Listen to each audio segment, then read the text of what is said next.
All right, guys, so here is a very short video of instructions for the second part of the assignment, and that is to get you comfortable using the cross-cutting concepts. So I'll click on classwork, and by the way, you can see I've already updated the home page. And so here's the video for you and your parents to kind of watch. That's an overview of everything for this week, all right? But please watch that first. It will really answer a lot of questions. But at this point, let's say, again, remember you've done a starter and you've done a vocabulary word, and you scroll down and you have worked through the science and engineering practices. Remember, these are short answers, all right? So they don't really, it is not as long as it looks. It's really just, pace yourself. Again, I would probably do, I don't know, I would probably do these 3 on Monday, and then maybe do 4 more the next day on Tuesday because they're pretty short. And then maybe finish up on Wednesday and go ahead and start the next section, which is cross-cutting concepts. So the first thing is to watch this video, which will be the instructions. And then we want to remind you of these cross-cutting concepts and why they're so important. And we tend to call them CCCs for short. And here's what they are. These are concepts that we use to link together all the different areas of science. And listen, you can use these cross-cutting concepts in not only different areas of science, you can use them in math and history and language arts. And if you start to think this way, it really helps things make sense to you. So one of the easiest cross-cutting concepts to work with is the idea of patterns. There's lots of patterns in things. So in chemistry, that whole periodic table is a pattern. It shows you patterns of the elements. In biology, you might study migration patterns of birds. In astronomy, you might look and study patterns of crater impacts on the moon. So in language arts, you might look at patterns that you find in poetry. In math, oh my goodness, there's all kinds of patterns that are part of looking at numbers. So these can really be not only useful in science, but in everything. So the cross-cutting concepts, there are 7 of them. The easiest are usually to look at patterns. And then you also can look at cause and effect. So I want to go over these very briefly with you. Cause and effect is exactly what it sounds like. We are looking for evidence that one factor causes something else to happen. And then we like to ask questions. Is it going to happen that way every single time? And or is it possible something else is causing that? Now, those 2 things are usually the easiest for kids. Another cross-cutting concept is scale, proportion, and quantity. And this means that we as scientists have to consider things. We have to always be aware of the scale that we're looking at. When we study space, which we will this year, we're talking about a scale of distance that requires us to begin talking in terms of light years. And if we are looking at geology, which we will this year, and we look at the fossil record, we're looking at a different scale. We're looking at a scale of time.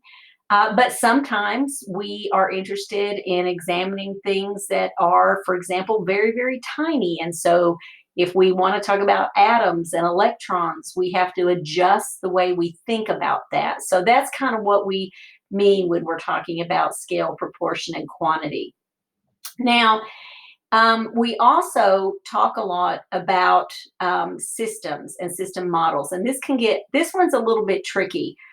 You already know about some systems, though. Just think about the names of things. Think about, for example, a solar system. Well, there's the word system.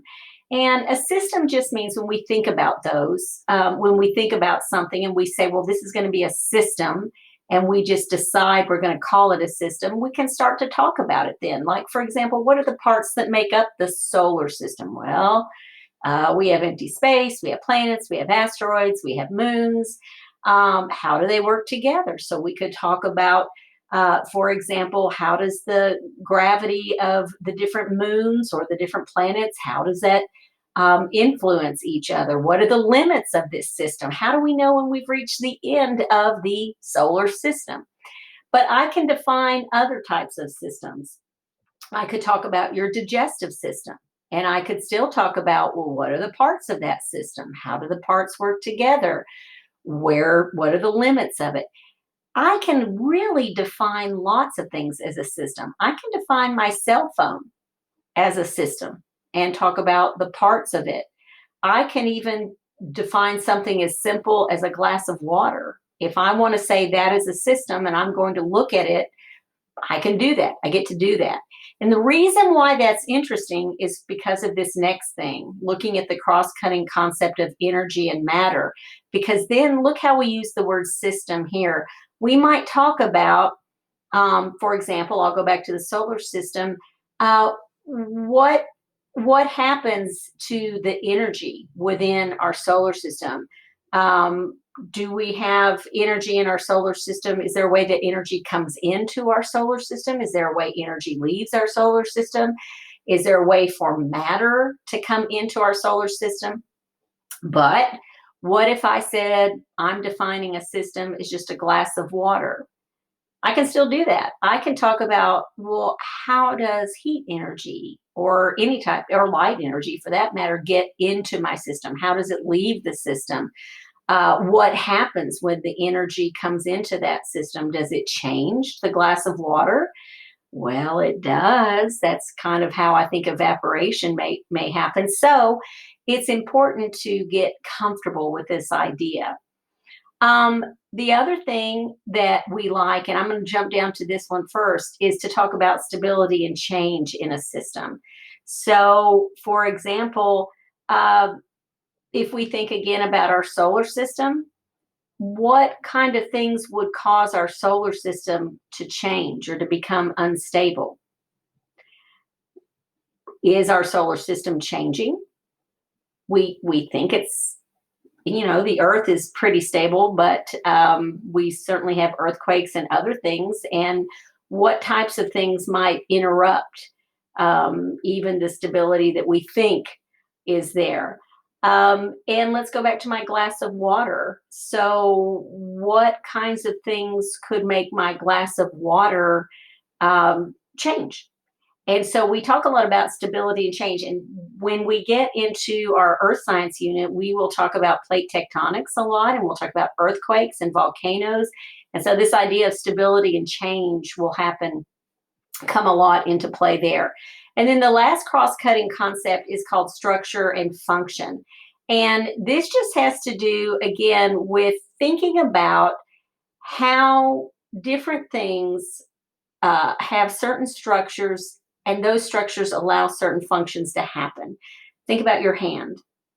Well, your hand has a certain structure, and because your hand has a certain structure, it is able to perform certain functions such as writing and painting and grasping and holding things. You don't have a fin, you don't have a wing, and so the structure and function of your hand is an interesting thing to look at. And so we look at the structure and function of different things in science as well. Now, to do this activity, what we're going to ask you to do is, we've called them stations. And what you'll do is you will look at each station, and each station might have just some pictures. It might have a video, very short.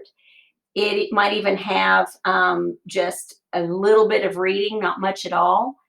And what you're going to do as you look at each of these is you're going to decide which cross-cutting concept it represents. Just pick one and tell us why. Explain your reasoning. Now, don't freak out. There are certainly some of these that could be more than one cross-cutting concept. What we're interested in here is getting you to think, and that's why we have explain your reasoning. So one of them we might show you, and your friend might think, oh, they're trying to show us patterns in that one. And you might think, no, I think they're trying to show us energy and matter, how heat and light are changing what I'm looking at here. Both of you could be right. The trick is going to be this: explain your reasoning. All right, that's what we're interested in. But I'll show you an example of one. So here's station one, and a little bit of reading, not much. We've given you a graph. Interesting. It says predator and prey population size over time. Predators like to eat prey. Predator might be, I don't know, a hawk, and my prey might be mice. I don't know, it's yummy, yummy.